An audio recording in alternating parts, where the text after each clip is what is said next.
Hello, and welcome to the Shakedown, where we talk about the criminal justice system from the inside out. I am Ryan Forbes, aka Rainy, aka Rainforest. I am a writer, an ex-con, and comic book publisher, as well as a restorative justice activist. And I am here with Malone, who has informed me that he is a backyard prize fighter and orangutan enthusiast. Hello, Malone. Hey, I'm Malone, and I'm also an ex-con. I'm an artist, writer, and as you've heard here, a backyard prize fighter. Grand champion backyard prize fighter, by the way. Nice. Very nice. And the orangutans, that's just a hobby. Sounds about right. Well, today, each episode we usually have a question that we go over, and we have a couple questions. But first, I actually do have a question. I have a question, Rainey. What did you do this weekend? And there's the question. So this weekend, I actually spent a little over 24 hours in jail, in Texas. You know, our favorite place. So, yeah. So basically, as part of... Why did you have to go to jail? Did you get arrested for something? I did not get arrested. What have you been doing, Rainey? What have you been up to? As part of my... Come clean. Tell the people what you're doing here. As part of my sentence, I have to spend a day in jail every year as in remembrance of my victim, as the judge has said. And so I am supposed to, I have to, according to the terms, it has to be the same county which I was arrested in, go down to that jail, even though I do not live in that state anymore. I have to go down to that jail at a certain time, check myself in, and basically just sit there for 24 hours and then hope they let me out, which they really did not want to let me out this time around. So, oh yeah, they're going to hold on to you? Yeah, they wanted to. You know what you did. You know what you did. Yeah. So each year I have to, this is the second time I've had to do this since this is my, I've just finished my first year out, and this is the second time. The first year was, no fun, but honestly, last year was a lot easier than this one, in part because just trying to make travel arrangements was a crazy mess, because so you're required to fly all the way down to Texas, or to at least procure your own travel from wherever you may be staying. Right. So to this county. Right. So for those who don't know, I just got on parole last year, and so I'm still on parole, and as well, I am on probation, and I have this commitment that I have to do. So, and I'm on parole and probation in Colorado, not in Texas.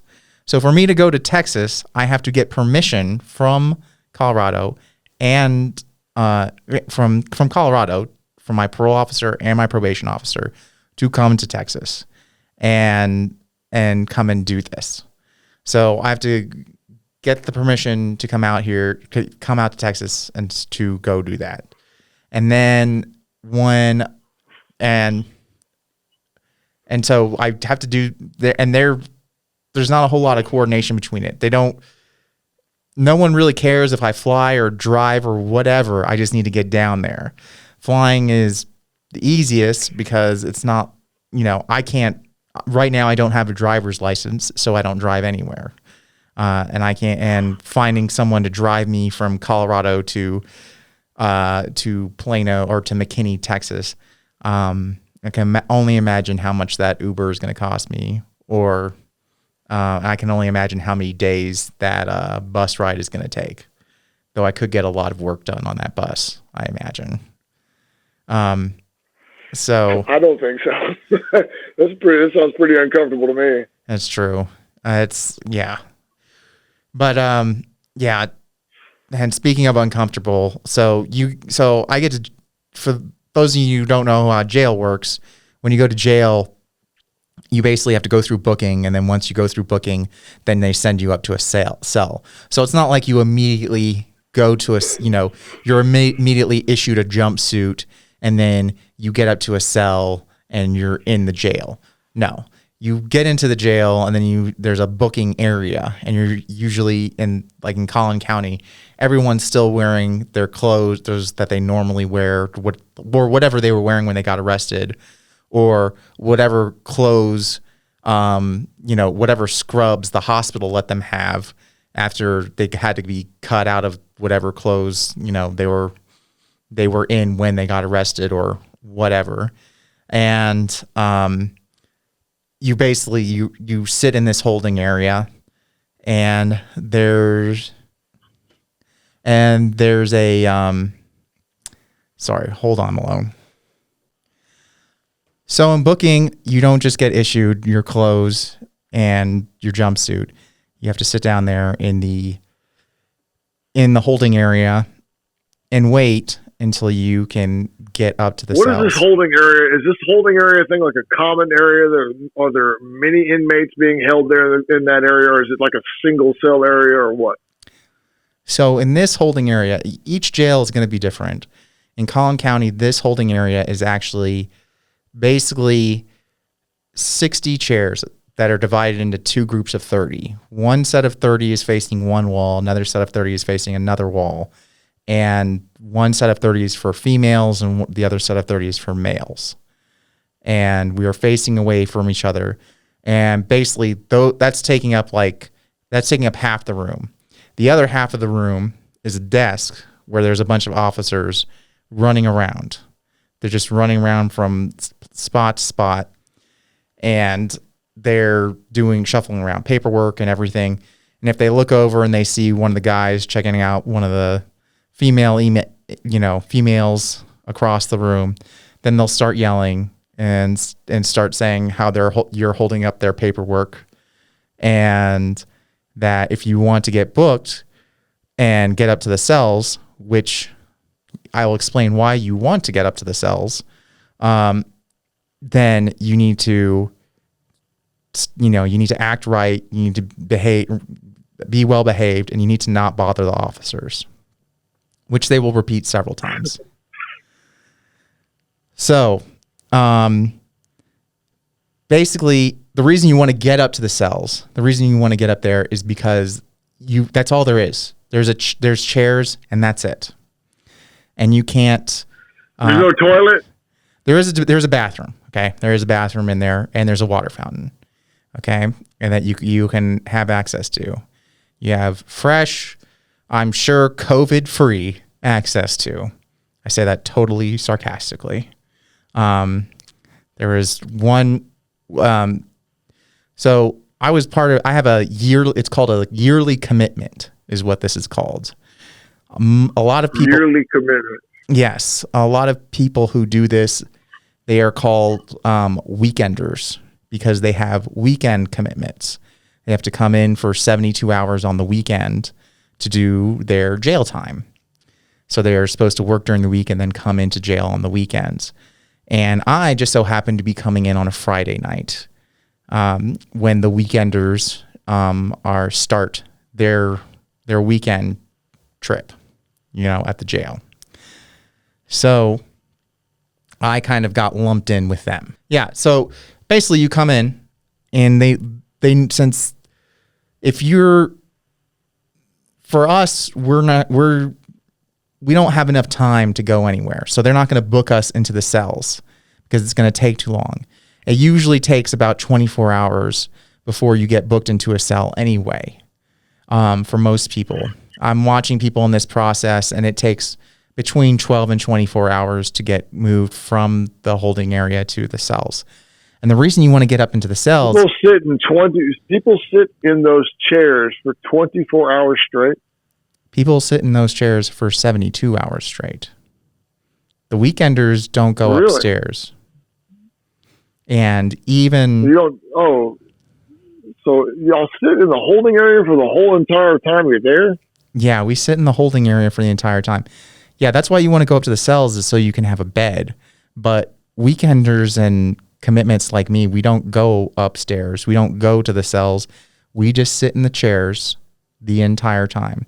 Now, eventually at night, during the night shift, during the night from the 5:30 p.m. to 5:30 a.m., you are allowed to lie in they open up 2 holding cells, which is basically these 2, I don't know. I can't say how big they are. They're probably about like 10 by 20s or something like that. They're not very big. Some units, they would be like single man cells pretty much. But they've got concrete benches built into the side of the walls on each side. So you can lie on the concrete bench or on the floor. Now, these holding cells are also where they feed everybody. So they move everyone into the cells. So these holding cells are pretty disgusting most of the time. And there's usually... Sounds pretty disgusting. Yeah, like I was... during one of the meals, I kind of was like pacing around because I'd been sitting for 20 hours at that point, and I was pacing around the holding cell, and my feet were like squeaking because what was happening is guys were holding up they weren't using trays, they were using foam packaging like you would get from like a fast food restaurant or something, and they were using foam packaging to package their meals. And guys were holding them sideways, so any liquid that was inside that was dumping all over the floor. And oh yeah, that sounds good. It was great. It was all over the floor. This floor that guys had just been sleeping on. And yeah, it was. And like my feet were like squeaking because it was all this sticky stuff was all over the floor. So yeah. Yeah. So that's where you're spending your 24 hours. And like I said, you're in the holding cell for meals. You can go in there to lie down at night. You cannot lie down during the day. So you're in that chair pretty much the entire day. If you stand up to stretch or whatever, unless you're going to the bathroom, you can get in trouble or whatever. They're going to yell at you. The officers at the bench are going to yell at you. And the perfect example is what I saw at the beginning of the night. There are 2 women who were clearly coming down from something, some substance, and they were loud and they were upset. And to their credit, the officers were not listening to them. They had, and in part. And I can say in part because they were being loud and upset and were clearly coming down from something, but that was their point, is the officers weren't listening to them. And so what one officer did was he started shouting, and he basically said, look, I'm going to, he started his statement with, this is what you're going to do, which that was that just sent an immediate message to the women right there. So those 2 women who he knew were already acting out, they immediately responded and just said, we're not, you're not the boss of us. We don't have to do anything. And he's like, hey, if you talk up again, I'm going to lock all of you up. And of course, they talk up again. It took about 2 seconds and they started talking up again. And so they rounded up all of the women and took them to another, like a holding cell way down the hall, and took them there. Well, to get processed, you have to go through health and stuff like that, and they'll have questions for you. They have fingerprints, and they'll call the women out one by one. Well, wasn't that a superior situation than sitting in those chairs in that holding area? Isn't that what you said everybody was trying to get put in the cells? They wanted to go into the cells. The holding area isn't the cell. Cell is you get either your own cell or you get a cell with a cellie. Like with your own bunk, you have your own bunk that you can sleep in. That you can go. Didn't you just say those girls got locked up in cells? No, they got locked up in a separate holding area. I don't even know. I've never been in this holding area that they got locked up in. I've never even seen it. Oh, there's more than one holding area. Yeah. So I didn't You're going to the other holding area that's even where the chairs are even more uncomfortable. Yeah, this was the punishment holding area. So it was the holding area. These chairs don't have backs. Right. There's just stools you have to sit on now. They can get worse from there. Right. So they sent them in there, and then they're still calling them out one by one. And as they're calling them out one by one, the women who get called out go sit down back into the holding area with us because they want to sit in the chairs and watch TV because at least they have a TV. Oh, there's a TV in this holding area. Yeah, the TV that we're in, that's what we're facing. We're all facing each group is like facing different sets of TVs.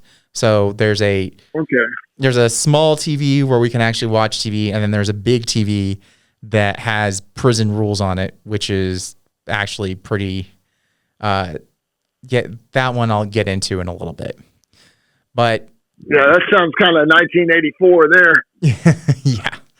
Well, you can't. The best part is you can't even follow the prison rules yet because you're not. The prison rules are for people who are in the cell blocks, and we're not in the cell blocks yet. So they don't even apply to you, right? So we go to So these women, some of the women who mouthed off, they're already sitting back in the chairs. But at one point, an officer goes and grabs the women like 4 hours later and pulls them and brings the rest back in. I didn't even realize that they were still gone. I thought they had all been brought back because I saw them watching the TV. And the two women saw them watching TV. Yeah, they're like I said, some of them had been trickling back in. So I figured the ones that were coming back were already back. And then I realized, no, they've been sitting in that holding area for 4 hours. Wow. And the women who caused it, they're watching the TV already. They've been watching TV. So that punishment, that's basically what you had to deal with that at the jail. Like that's basically what it is to have a commitment, is sitting there and doing that. And honestly, I didn't for me, I'm happy to not go to the cells, because to go to the cells, to get up there, you have to strip down, shower, get issued the clothes, check in your old clothes, so basically everything gets taken away from you. You have to shower in the gross showers there, and then put on. When I was there, you got issued a jumper, and that was it. So no boxers. You had to purchase boxers. And so you're wearing a jumper that's been worn by however many people before you. And it's there's nothing in between you and that jumper. And there's nothing in between you and that jumper, huh? And also, for those of you who've never worn a jumper before, and I explained this to some of the women were joking. They're like, man, I was really looking forward to getting one of those jumpers. I was like, those jumpers are really hard to use when you have to sit on a toilet. Like, they are not designed for that. I mean, honestly, even if the jumper's buttons are in the wrong spot, it's even any sort of toilet use is difficult. But yeah, jumpers are not designed for going to the bathroom, and they get gross real quick. Yeah. Oh, that sounds pretty gross. Yeah. Jails are generally gross, or are pretty much gross in general. I don't know about. Well, I don't know. I don't have a lot of jail experience. I mean, I did stay in one county jail in the early '90s for 2 years almost before I went to prison, and that jail was gross as all get out. But that jail doesn't even exist anymore.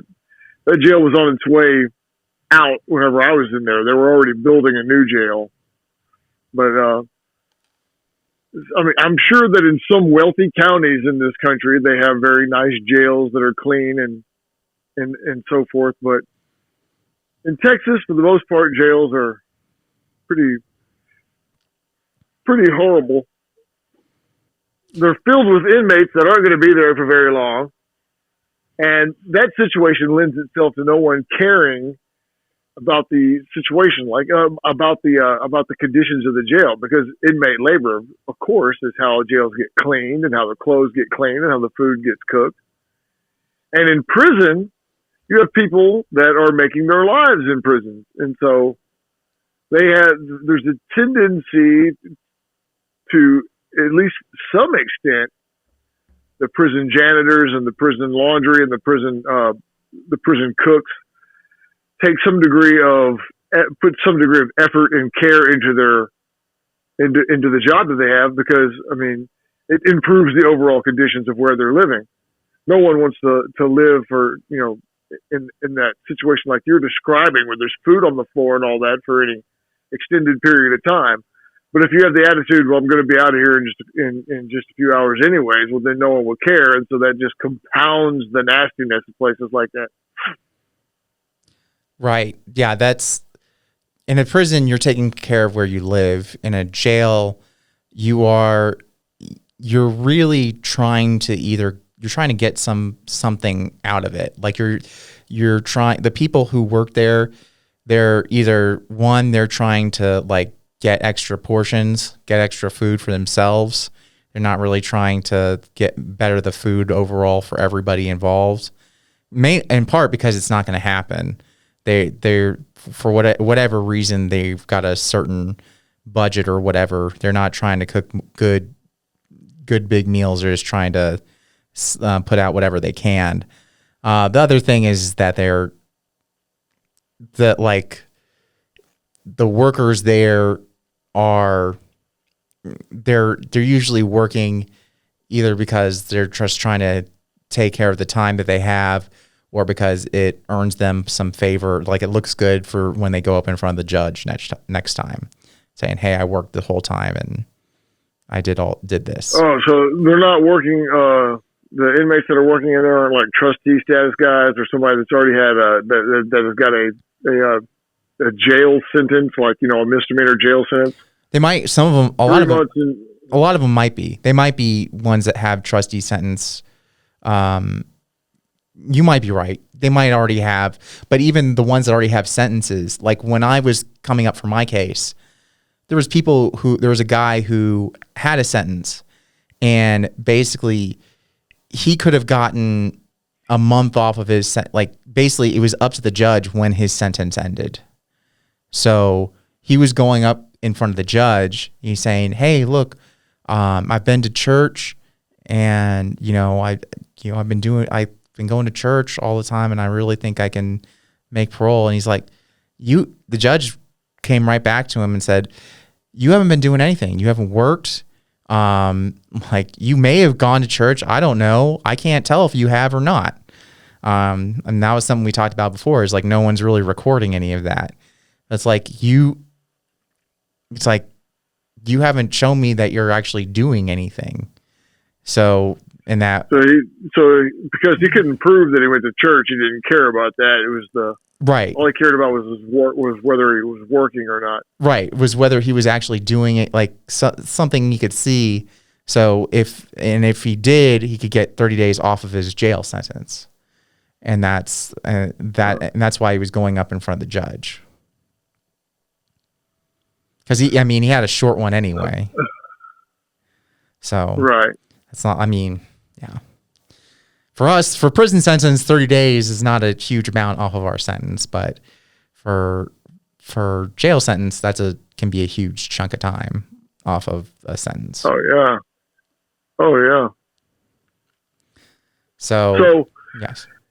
When you were sentenced not only to a prison sentence, you were also sentenced to a to probation and jail. To probation and prison. And so are you starting your probation now that as you made parole and got out, or did your probation start along with your prison sentence? Have you been on probation the whole entire time that you've been in prison? It sounds like the probation started when I got out. So really? So you just now started your probation. Right. Well, you haven't completed your prison sentence yet, though. So why would your probation start now?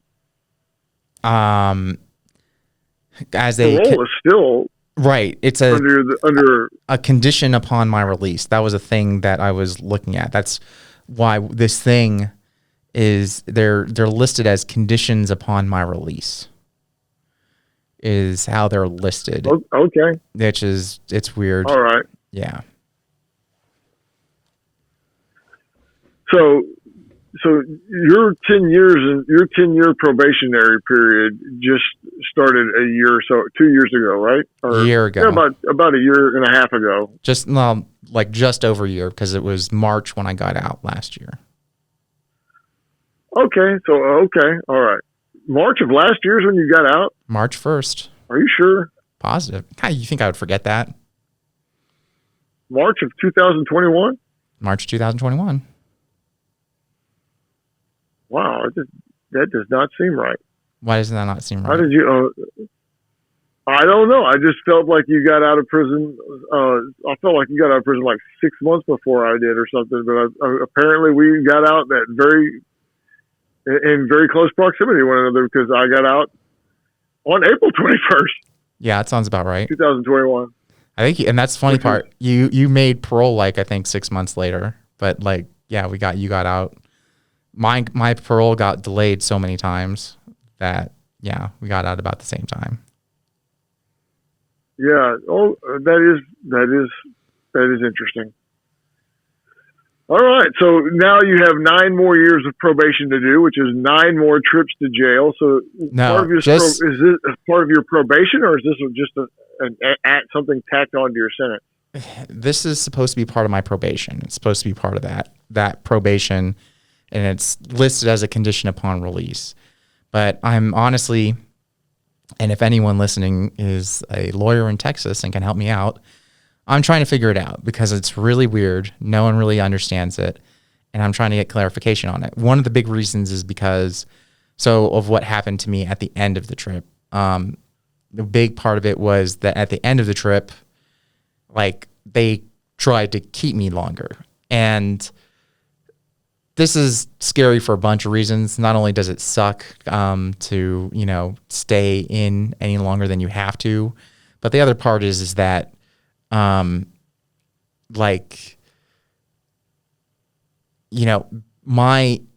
I said, I don't live in Texas. My parole and probation are in Colorado, so I'm responsible to Colorado. So if I'm stuck in jail in Texas, if they decide to just keep me there longer and I miss my flight back to Colorado, that's on me. That's not on Texas. That's on me.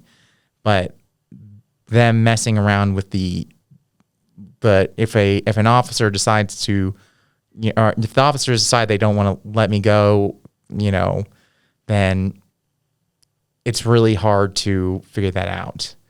And it's already hard enough to plan this trip because there's only certain flights I can catch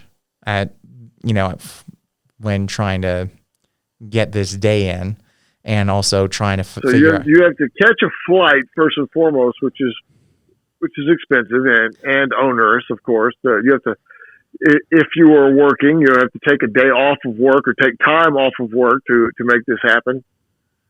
You have to make arrangements, I'm assuming, with the people you're staying around to take care of whatever needs to be taken care of at your apartment or room. Right. And so, how many days does this take altogether? For you? What does a round trip normally consist of? The round trip is at least 3 days normally, just so I can. One is to get is trying to get there on time, and is trying to so the 24 hours. So it's that's 2 days right there, because I have to get there on one day, and I'm going to leave the next. If at earliest I'm going to leave the next. The first time I did this, I did catch a flight after after getting out. I was able to get there and just barely make the flight. This time, if that were, I wouldn't have made the flight. I was glad I didn't book a flight that night, because I wouldn't have made it, because they were holding me. And so you had to book a flight after you got out.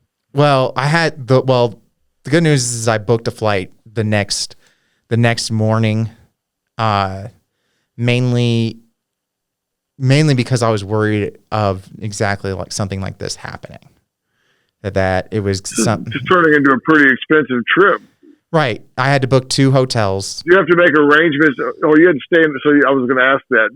That's my next question. You had to make arrangements to stay somewhere in Texas too, right? Right. So I'm staying in somewhere the night before. I'm staying somewhere the night after. Fortunately, my friends and family are there to come and take me around, but they're paying, my uncle came in from Houston to drive me around. So, I mean, he's making a giant trek himself. And I mean, one nice thing is a big part of the reason I came in so early was to try and, see my family up there and see some friends up there before going in. But I definitely would not have done it at this time of year, and especially since it's Passover and Jews aren't supposed to be flying around on planes or traveling anywhere really. But so this was also you had to violate your religion. So this was also a violation of your religious freedoms, forcing you to do this. Did you bring this up to them at all? Was this ever mentioned to them that this is going on Passover? I did. I brought this up before. This is one of the first things I brought up, and that's why I even looked at the papers, because I told them, I said, this is on. You understand this is on Passover, and it's and I told them, you wouldn't have to change it that bit. It's right at the end. So if you changed it to 5:30 a.m. the next day, it wouldn't be on Passover anymore. But they said they couldn't do it. Wow. Yeah. Couldn't do it, huh? Yeah, couldn't do it. Can't be altered. Cannot. Says that's what the judge wrote, that's another thing. The judge was very clear about the sentence. He said April 22nd on the every year. But then there's this whole thing about 5:30 p.m. That judge did not say anything about any 5:30 p.m. I can't imagine the judge saying anything about any 5:30 p.m. They were very adamant about 5:30 p.m. So, wow. They said I can't change it. Just what the judge said.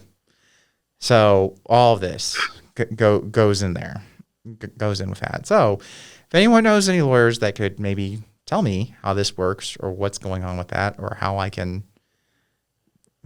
at the very least, get it transferred to Colorado, which would be amazing. That on its own would be so much better. Just not have to do it. Just if it was up in Boulder County as opposed to Collin County. Yeah, that's 24 hours. That is the craziest thing about this whole thing is makes this. I mean, it just makes it so beyond the pale of anything I can imagine. You're not wealthy, are you, Rainforest? No. This is For those of you who So don't know, for you to take the amount of money, right? you don't happen to own your own radio station or anything, do you? That'd be great. No, but this, no, I'm here at Longmont Public Media recording this podcast and doing this and selling comics. And not because I own a comic book company, not because I'm Jim Lee in disguise, running DC or some executive at Disney who runs Marvel. I am, just some guy working with my buddy here to self-publish comics. So no, I don't have a whole lot of money to go run around and do this, to make sudden special trips to Collin County, Texas. So what would happen if you just didn't have the money to make it down here to Texas? Probably count as violation, and violation would, they could. Then I'd have to deal with court in Collin County, and if I miss court, there'd be a warrant, and then probably. So there'd be a warrant issued for your arrest if you just didn't have the money to do this. Right. That sounds completely reasonable and fair, in my opinion. I think that if you don't have the money what Texas really ought to do, if in my opinion, is to start filing the paperwork to own all of the oxygen and air that is around us, and then charge us money to breathe. And if we don't happen to have the money to breathe, well then. And we're still breathing their air. Well, then they could issue a warrant and have us put in jail, or put us at least into some kind of oxygen-free tank where we can just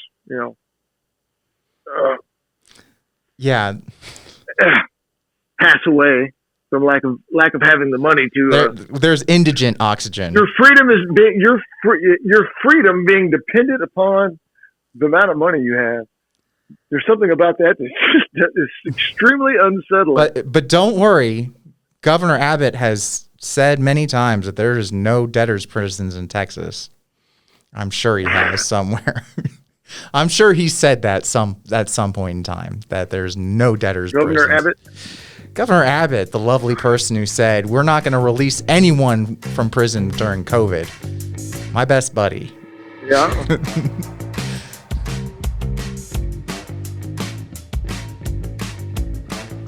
The Shakedown was produced at Longmont Public Media. And our theme song, Shakedown, was brought to you by Envato Elements. If you want any Shakedown merchandise, or you want to support the show, you can go to waywordpress.com. That's WAYWORD press.com.